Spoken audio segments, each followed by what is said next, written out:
Hello guys, সব কেমন আছো? হ্যালো গাইস, সব কেমন আছো? গুড মর্নিং সবাইকে।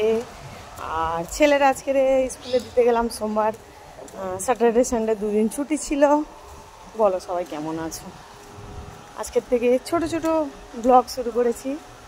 তো আমি বাড়ি যাচ্ছি এখন, চলো সাথে থাকো।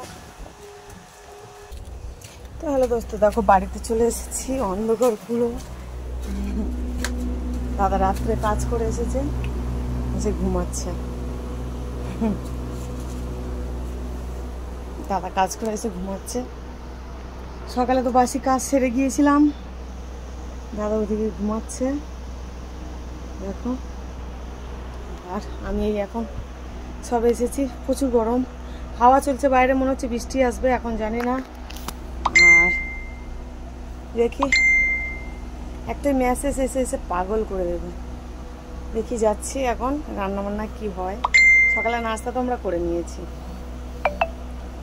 ঠিক আছে, একটু পরে দেখা হবে, কি রান্না হচ্ছে দেখি।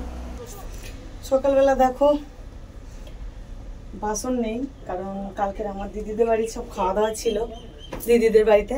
আর এখন কাপড় জামা আছে প্রচুর, কাচবো বলে বার করেছি, এখন জানি না কাচবো কি কি, কারণ বৃষ্টি পড়ছে। কি করবো এখন জানি না, দেখি হয়তো করতেও পারি, বাসন মাজতেও পারি। আজকে জলও ভরেনি দাদা ভাই, কি বলবো, জল ভরেনি, তবু জল আছে এক পানি, জল ভরতে না ভরলেও হবে।